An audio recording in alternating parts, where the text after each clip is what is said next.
Just a week ago, I found myself in a situation that I never imagined I would be in, a painful realization that I, a 36-year-old woman, had betrayed the trust of my husband, a 39-year-old man, by cheating on him with my floor supervisor, a man in his 50s. It is difficult to confront this truth, but I believe that taking responsibility for my actions is crucial. Let me provide some context to help you understand how I arrived at this point. My husband and I had plans to attend a work party together, an event we both looked forward to as a chance to unwind. However, just as we were about to leave, our babysitter canceled, leaving my husband with no choice but to stay home and care for our child. Faced with the decision to either cancel our plans for the evening or go alone, I opted to attend the party by myself. I didn't anticipate the events that would unfold as a result of this choice. At the party, I found myself in close proximity to my supervisor, a man who had been transferred to our floor a few months earlier. There had always been a palpable tension between us, one that I tried to brush off as harmless. My husband had noticed this tension too and had expressed his concerns about it. In a misguided attempt to reassure him, I insisted there was nothing to worry about, even though I felt the same unease gnawing at me. I was deceiving not only my husband but also myself by ignoring the signs that something was off. That night, as the atmosphere shifted, my supervisor began showering me with compliments about my looks and the outfit I wore. His attention felt intoxicating, a welcome distraction from the insecurities I had been battling since giving birth to our child last year. The challenges of losing the baby weight had taken a toll on my self-esteem, and I often felt unattractive.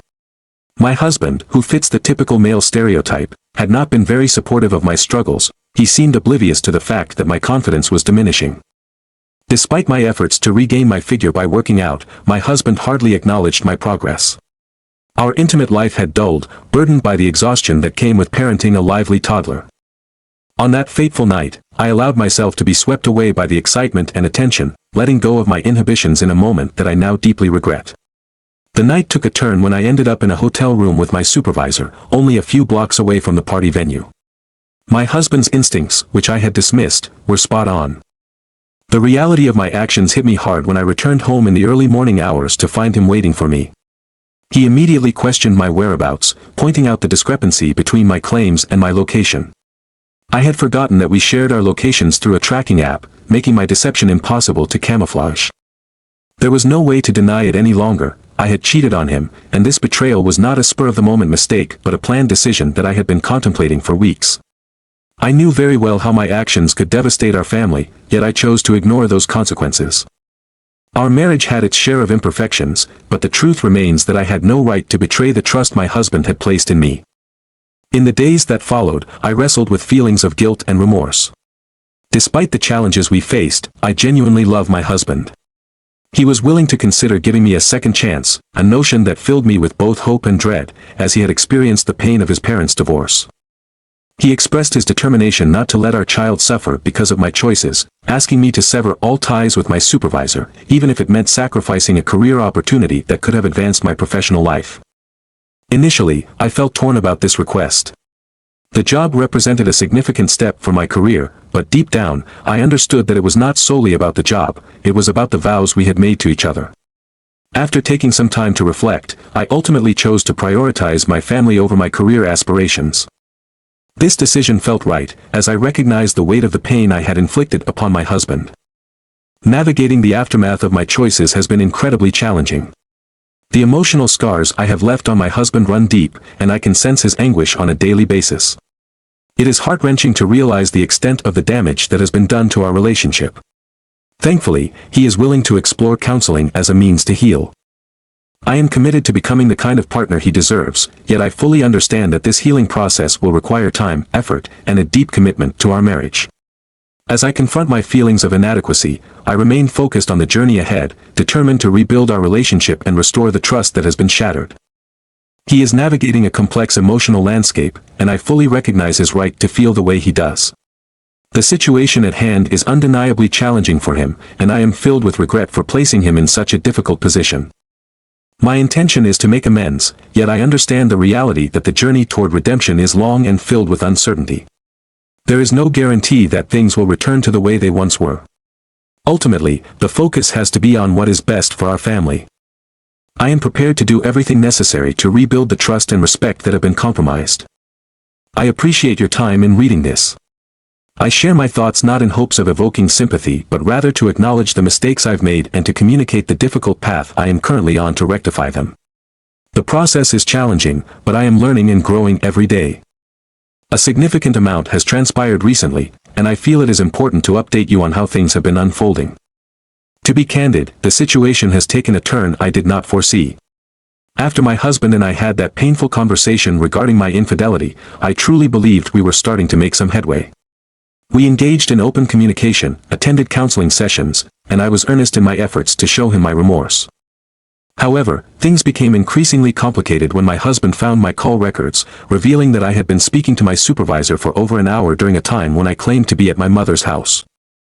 The truth is that I was at a mall, seeking privacy for the call because I did not want him to find out about these conversations after he had expressly told me not to discuss work matters with him. This led to me being caught in yet another lie. I am still struggling to process the fact that he went through my phone like that. It feels as though his trust in me has eroded significantly. When he confronted me with this discovery, I was completely taken aback and fumbled through a list of excuses, yet he was not willing to accept them. In a fit of anger, he packed our child and left our home. He is currently staying elsewhere, leaving me to deal with the chaos I have created in our lives. Honestly, ever since he discovered my infidelity, I have felt unheard and neglected. For the past month, I have tried to give him the space he needs while also tending to his every requirement, yet he often remains emotionally distant and cold. While I understand the turmoil he is experiencing, there are moments when I yearn for someone to talk to, and my supervisor has been available to lend an ear. It is frustrating to feel as though he has not even given me a chance to demonstrate my commitment to making amends. I have been genuinely reflecting on my low self-esteem and the challenges I face. Doesn't that count for something? I have learned that my husband is staying with his parents during this time, and I cannot help but feel he should approach this situation with more maturity rather than relying on his parents for support as if he were a child. Taking our child with him feels unjustifiable, as it seems like a tactic to create further distance between us. I have made several attempts to reach out to him in hopes of initiating a conversation, but he has not responded. It feels as if he is intentionally shutting me out, and while I fully acknowledge that I deserve this treatment, it is still incredibly painful. I recognize the impact of my mistakes, but I truly wish we could return to resolving our issues through open communication rather than being entrenched in this painful state. I feel a deep sense of sorrow about the entire situation. I know that I have caused him significant hurt, and the fact that I continue to be dishonest only intensifies the emotional pain we are both experiencing. Witnessing him so upset is challenging, and I wish I had been more transparent from the very beginning. I completely understand the reasons behind his hurt and anger. Trust is fragile, and I have only further eroded it. I find myself reflecting on my own actions, realizing that my attempts to rebuild trust have been overshadowed by my dishonesty. It has become clear to me that it is not sufficient to merely express regret. I must also be forthright about my actions and their consequences. I have created a chaotic situation, and now I am ready to confront the outcomes of my choices. At this moment, I am giving my husband the space he needs to process everything. It's clear that my actions have caused significant emotional distress, and it is of utmost importance to me that I acknowledge and respect his feelings and personal boundaries. I genuinely hope that over time, we can come to a place of mutual understanding and possibly navigate through this difficult situation together. However, I fully recognize that the ability to control the pace and outcome of this healing process is not solely in my hands. I want to take a moment to genuinely express my gratitude for the support and guidance I have received during this challenging time. Hearing different perspectives has been enlightening, and I am fully committed to learning from the mistakes I've made and evolving as an individual. Moving forward, I intend to keep you all updated on my progress as I navigate this journey. The past few weeks have been incredibly difficult, and I've found it essential to share my experiences, even with strangers online. Since my husband left with our child, the gravity of the situation has intensified. Today, the reality struck hard when he officially served me with divorce papers. Coming to terms with the fact that our marriage is ending is an emotional battle that has hit me profoundly. Accepting this new reality has proven to be a challenging process, and I have been unable to see our child during this time, which has been one of the most heart-wrenching aspects of this entire ordeal. Each day presents a painful reminder that I am not there for him, and while I understand my husband's decisions are rooted in protecting our child, it remains a heavy burden to bear. I maintain hope that with time, I can find ways to earn back trust and show that I can be a reliable parent. Additionally, the emotional toll has been compounded by the fact that my family has distanced themselves from me. The profound feelings of isolation and loneliness have become overwhelming, forcing me to confront the harsh reality that a single mistake can reveal the true nature of those closest to you. As for my supervisor, he has continued to make unwanted advances, but I am doing my utmost to create distance. I am acutely aware of the potential for workplace gossip and rumors, and I want to take every precaution to avoid complicating my situation further. Maintaining professionalism is crucial, especially given the challenging circumstances I find myself in. Still, I can't shake the feeling that the rumor mill is already churning, and the damage caused by my supervisor has been substantial, affecting not just my life but also those of my husband and child. The sense of shame and remorse weighs heavily on me, and at times, I feel like a monster for allowing things to reach this point. The road ahead is filled with uncertainty, yet I remain dedicated to learning and growing from these experiences in order to work toward a brighter future. I sincerely appreciate those who have extended their support and insights throughout this journey. Now, shifting gears to a more uplifting narrative, my wife and I are both 38 years old, having tied the knot 18 years ago, and we have been blessed with two incredible children, a 17-year-old son and a 16-year-old daughter. Our story began when we were 19, meeting through mutual friends, and it felt like love at first sight. Despite our youth and limited financial means, our love was strong enough to help us navigate life's occasional hurdles. At that time, I was working in customer service for an internet service provider while my wife served as an assistant coordinator in an office. After getting married, we managed to find a comfortable apartment and own two reliable cars. Shortly after saying "I do," my wife became pregnant with our son, coinciding with my promotion to a supervisory position that came with a solid salary boost. This led us to decide that she would transition into the role of a stay-at-home mom once our son arrived. A year later, our daughter was born, and 3 years after that, we purchased a beautiful 4-bedroom starter home in a family-friendly neighborhood. Despite the demands that parenthood brings, we always made it a priority to keep the spark alive in our relationship. I took immense pride in my family and my career achievements, which made me feel like we were truly living the American dream. Life was, without a doubt, good. However, everything changed dramatically when I received a voicemail at work from a woman I will refer to as Mrs. Jones, a pseudonym to protect her identity. In her message, she mentioned that she was the spouse of a former coworker of my wife and that she had something important to discuss with me regarding their situation. Not being familiar with this coworker left me completely unprepared for the abrupt call I received. When I returned her call, she wasted no time getting to the point, and it quickly became evident that the news she had to share was something I would not want to hear. Mrs. Jones, her name surfaced in this unexpected conversation, opened up with the shocking revelation that my wife was having an affair with her husband. Her voice trembled slightly as she explained that she had uncovered the infidelity earlier that week, following a confession from her husband. According to him, he and my wife had crossed the line, engaging in inappropriate conversations and secret meetings for over a year, but it had only turned physical in the past week. Her discovery was nothing short of a nightmare for me. She had stumbled upon an explicit email exchange between her husband and my wife that discussed rendezvous at their home during times when she was at work. It felt like a punch to the gut, and I found myself grappling with disbelief as I hung up the phone. The gravity of the situation began to sink in as I returned home, where I was met with my wife, tearful and pleading for my forgiveness. It was clear she was already in crisis mode, having been informed by her lover that their secret was out. She had hastily taken our children to my parents' house, claiming it was a spontaneous plan for a date night to surprise me. Our reunion was nothing short of heart-wrenching. We both cried uncontrollably for what felt like hours. I had never experienced such emotional pain, both physically and mentally, and my wife was equally devastated. We spent the entire night engaged in tearful discussions, during which I voiced my anguish and frustration, questioning her motives and how she could betray me and our children in such a way. Amid this turmoil, she continually begged me not to leave her, expressing her deep love and a profound sense of regret for her actions. She confirmed everything Mrs. Jones had revealed and promised that if I would just give her another chance, she would strive to be the best wife imaginable, ensuring I'd never regret staying with her. Despite her pleas, I made it clear that regaining my trust seemed impossible and that I was seriously considering divorce. Each time I mentioned this, she became more hysterical, tears streaming down her face. Eventually, I laid out a condition for considering the possibility of staying in the marriage. I wanted her to agree to sign a postnuptial agreement.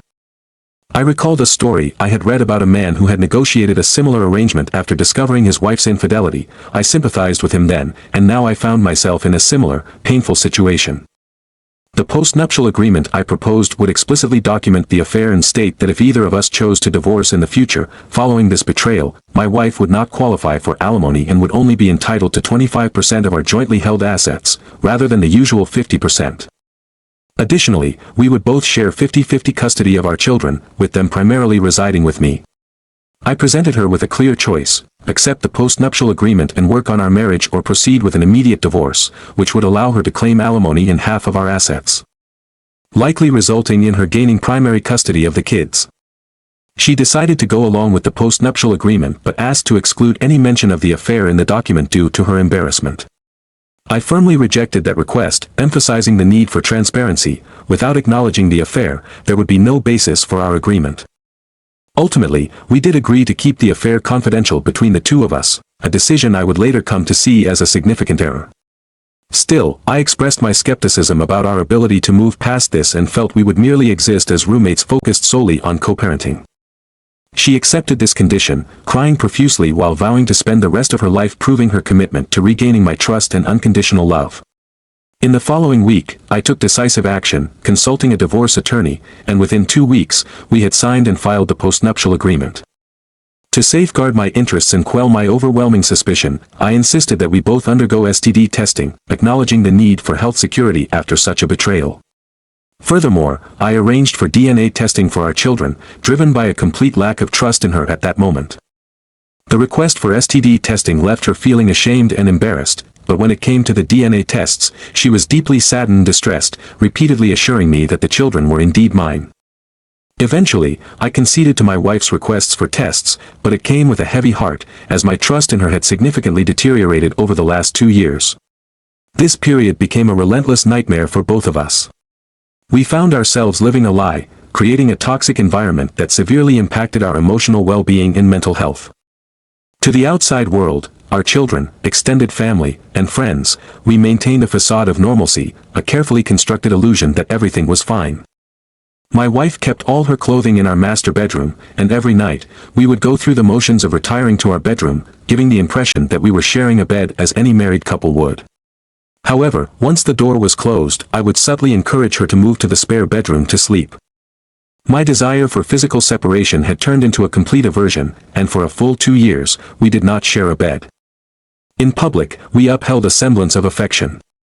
We would hold hands and exchange light kisses, gestures that suggested a loving relationship. However, when we were alone, I became cold and indifferent, treating her as if she were a stranger rather than my partner. Over time, these feelings deepened, transitioning into a growing resentment toward my wife. Her presence, once comforting, became a source of irritation and disdain. Despite this emotional chasm, she persistently sought ways to rekindle my love, often attempting to connect with me in ways she hoped would break through my walls. In contrast, I remained emotionally distant, unyielding in my stony demeanor. Understanding the necessity for her to engage outside the house, I insisted that she find a part-time job that would fit into our routine, allowing her to work while our children were at school. Our days followed a strict schedule. We all left for our respective commitments around the same time in the morning. After her workday, she would pick up the kids from school and return home to prepare dinner. I would arrive around 6 o'clock in the evening, just in time for our family dinner. Afterward, we shared the rest of the evening engaging with our children, participating in conversations, playing games, watching movies, and helping with homework. Weekends offered an opportunity for me to bond with the kids, so I would take them on various outings, like trips to the science center, museums, amusement parks, the zoo, and swimming. We would leave early in the morning and often didn't return until late afternoon. My wife longed to join us on these excursions, but I preferred she stayed behind. To the outside world, we crafted an elaborate excuse, claiming my outings were her mommy break, a necessary respite from her daily responsibilities of cooking and household chores. Looking back, that 2-year span was one of the most arduous periods of my life. Everything changed one particular Saturday when our children spent the day with my wife's parents. I found myself in a situation in the garage, struggling to install shelving and bike racks on the wall. Despite my reluctance, I ventured inside the house and asked my wife for help. Her joy was palpable. This was the first time in over 2 years that I had requested her assistance for anything. She had recently taken a bath and was radiating freshness, with the scent of shampoo and soap lingering in the air. I could see she had shaved her legs and was dressed in very short shorts and a midriff-bearing t-shirt, her attire clearly intended to catch my eye, though I had often feigned indifference to her provocative clothing choices in the past. As I set about installing the shelf, I had to slide beneath it, which was positioned about 3.5 feet above the ground while she stood beside me, holding the shelf against the wall. All I could see were her legs, extending enticingly just beyond her belly button, and I felt an undeniable spark of attraction. I had to guide her closer to me to position the shelf correctly, and this led to a moment of shared laughter, particularly when she ended up almost directly on top of me. I must admit, the last few inches of distance were completely unnecessary, yet they ignited a forgotten excitement. After successfully mounting the shelf, I emerged from underneath, both of us still giggling from the experience. She remarked on how fun it had been, and without uttering a single word, I set down my drill, reached for her, and pressed my lips against hers. Her smile lit up the room, and I took her hand, leading her upstairs to our bedroom. There, we spent the entire afternoon and evening enveloped in each other, making love, deep in conversation, cuddling, and even showering together. It turned out to be one of the most extraordinary experiences we had ever shared and one of the most unforgettable days of my life. This defining moment marked the beginning of what felt like a second marriage, a renewed connection that had been missing for far too long. It has now been 11 years since that pivotal moment, a span filled with love, happiness, and an overwhelming sense of bliss. Reflecting on the journey, I realize I couldn't have asked for a more wonderful wife and devoted mother for our children. In the immediate aftermath of the affair, my thoughts consumed me. I would obsessively replay the events in my mind, each waking hour dedicated to grappling with the betrayal. However, as time passed, I found a sense of peace that allowed me to go months without the affair even crossing my mind. We hadn't discussed that painful chapter of our lives for years, and I made the conscious decision to stop bringing it up to her. That magical Saturday had marked a turning point, as I genuinely felt that we had put that dark time behind us. Our married life had settled into a beautiful routine, one that I believed was nearly perfect. That was until today, when the reappearance of Mrs. Jones turned my world upside down. It was a Saturday morning on September 3, 2022, and I was engaged in a mundane activity, shopping at a large home improvement store, when a woman approached me, calling my name. I confirmed that I was indeed the person she was looking for, and she introduced herself by both her first and last name. Although her face was unfamiliar, her voice struck a chord deep within me, feeling vaguely recognizable yet elusive. Then, she added a detail that flipped a switch in my memory. She mentioned her former last name, Jones. In that instant, it clicked. I recognized her even though we had never met in person before and had only exchanged words over the phone that one time long ago.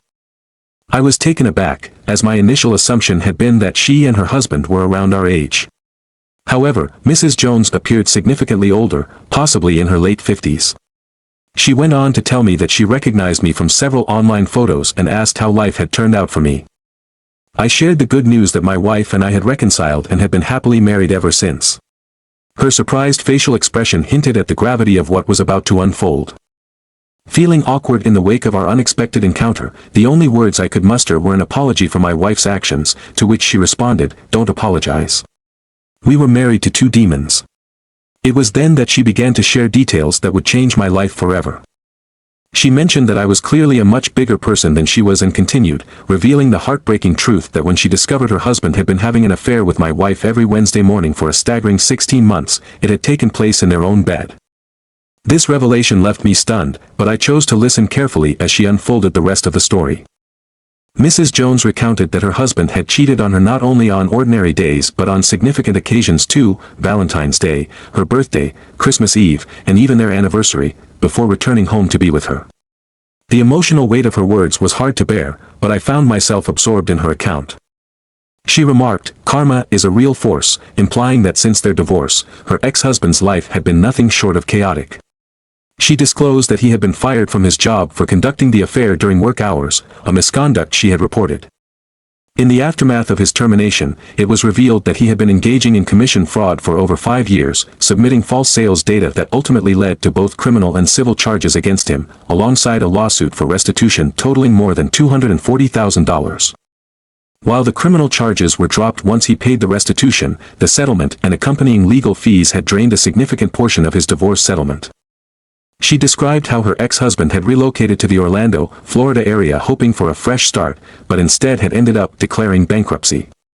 The revelations took a darker turn as she explained that he had suffered a severe heart attack the previous year, which left him with significant damage to his heart.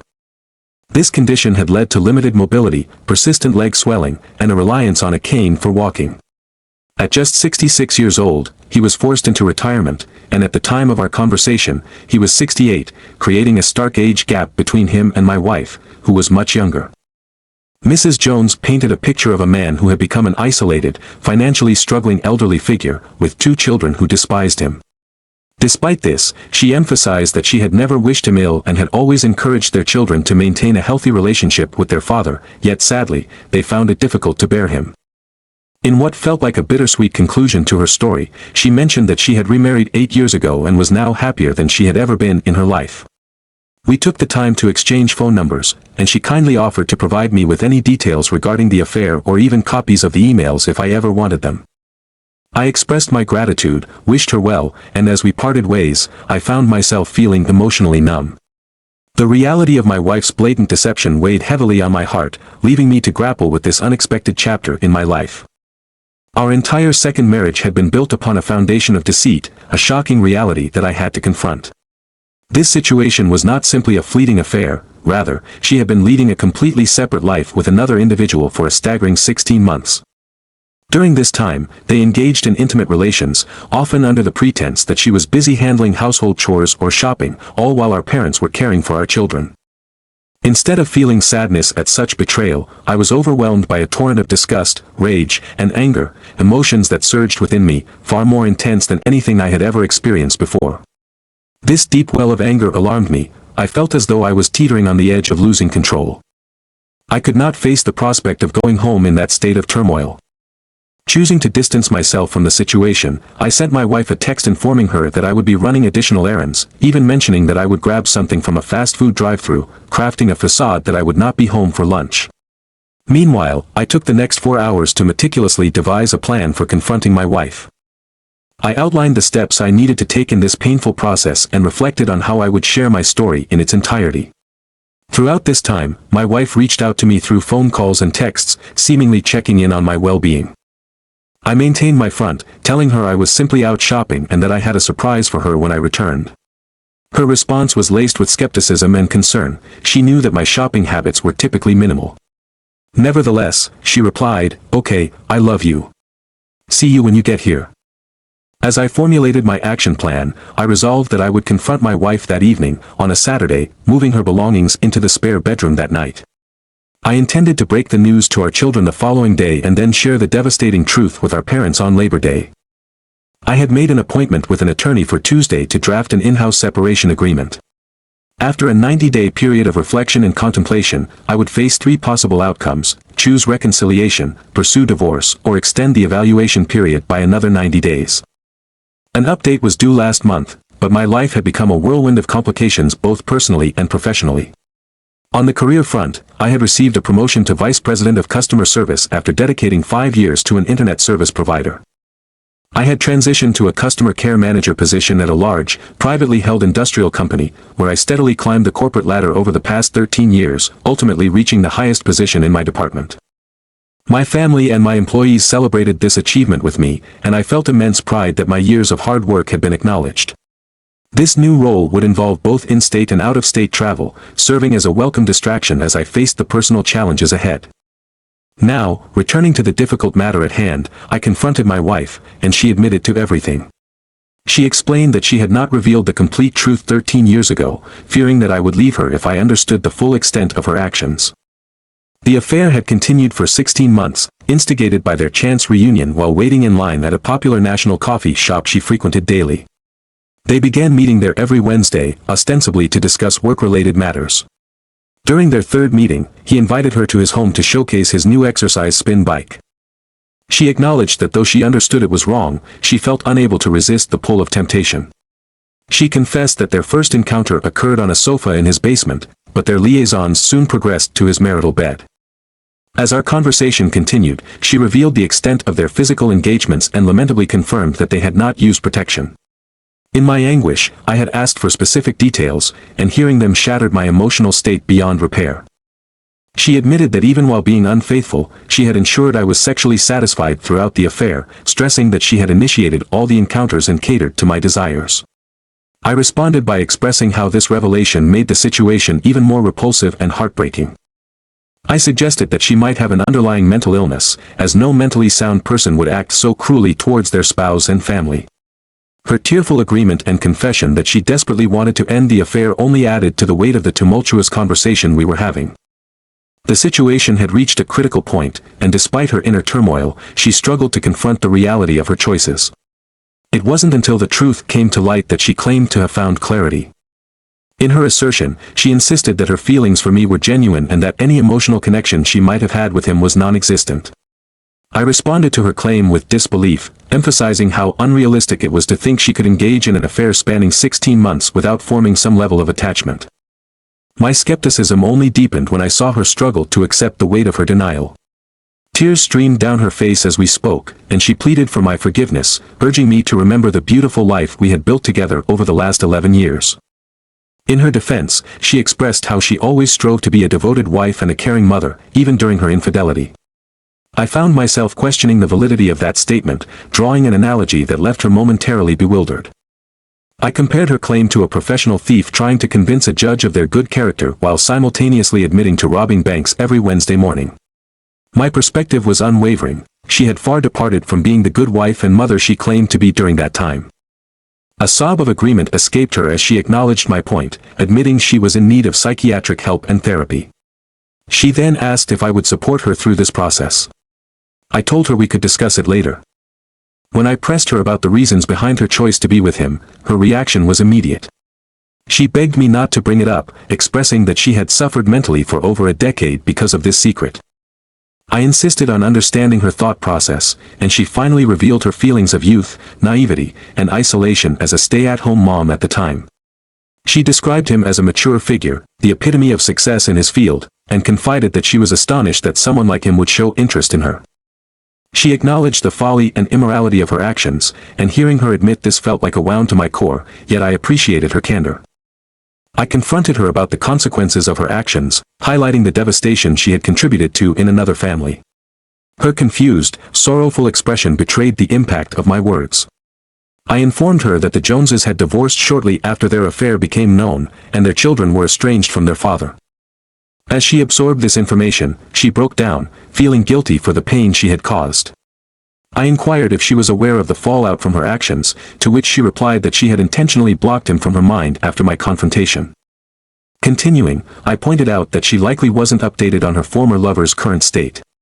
When I referred to him in those terms, she protested, insisting that I was her true lover, the one she had cherished for 19 years.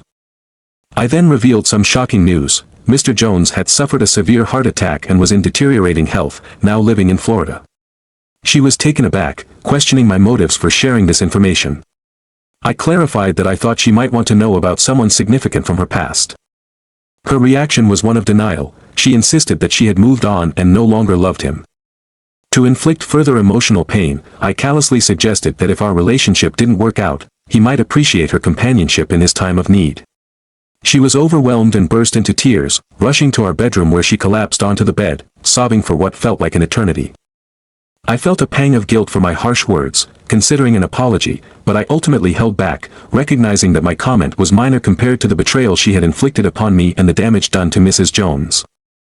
As she processed her emotions, I decided it was time to shift the focus to practical matters. I went upstairs to tell her it was time to move her belongings to the spare bedroom. She begged and pleaded for a different outcome, but I remained resolute. Reluctantly, she assisted in relocating her things, and while it was undoubtedly an emotionally taxing experience, I held firm in my decision.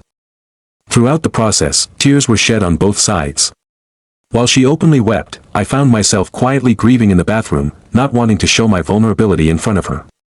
When it came time to inform our children about the situation, the atmosphere was tense, though I tried to keep it as calm as possible. Initially, my wife couldn't face them and wanted me to deliver the news, but eventually, she joined me. Taking the initiative, she began to explain everything. The weight of that moment hung heavily in the air as we faced the reality of our shattered family together. While maintaining her composure, it became evident that they were upset and disgusted with her actions. In the aftermath of our conversation, they developed a strong attachment to me and showed genuine concern for my well-being, particularly during the first few weeks as the reality of the situation began to sink in. As we spent more time together, engaging in deep discussions and trying to process everything that had happened, they gradually started to come to terms with the new circumstances. Both of them expressed that despite their feelings of betrayal, their love for their mother remained strong. However, they acknowledged that their perception of her has been irrevocably changed, at least for the time being. Talking to our parents turned out to be an even more emotionally taxing experience than I had initially anticipated. During both meetings, it was clear that all four of them were visibly shaken. Our mothers were overcome with emotion, crying heavily, which in turn brought tears to our father's eyes. I found myself becoming emotional as well, and we had to pause multiple times during these conversations to regain our composure. What struck them most profoundly was the realization that they had been entrusted with the care of our children while my wife was involved with someone else. This realization weighed heavily on both sets of parents, leaving them with a sense of guilt. While they remained upset with my wife for her actions, my mother's stance softened somewhat, allowing for a sliver of understanding. In stark contrast, our fathers expressed complete disgust toward her and made it clear that they would not engage in any conversation with her. Despite the fact that these events transpired 13 years ago, the emotional scars remain fresh. Now, with our legal separation agreement signed and in effect, we have both agreed to continue living in the same house. My wife pleaded with me not to go through with this decision, but I explained that it was a necessary step for both of us. Life at home has been relatively calm since then. We maintain daily communication, and our interactions with our children are slowly returning to a sense of normalcy. However, there is a clear lack of intimacy between my wife and me. While she is desperate for my affection and support, I find myself emotionally detached and have no desire to reconnect in that manner. My commitment to the plan I outlined remains steadfast, as I have designated this 90-day period to make a critical decision regarding our future. The options are clear: either proceed with divorce, attempt reconciliation, or extend the separation for a longer duration. This may be my final update for the time being, although I may return to share the decision we ultimately reach. The feedback I have received has been evenly split between choosing divorce and reconciliation, reinforcing the difficult choice ahead. I want to express my heartfelt gratitude to everyone who has taken the time to listen and respond to my story. Your insights and thoughts have been invaluable in helping me navigate this challenging journey, providing clarity and support during a tumultuous time.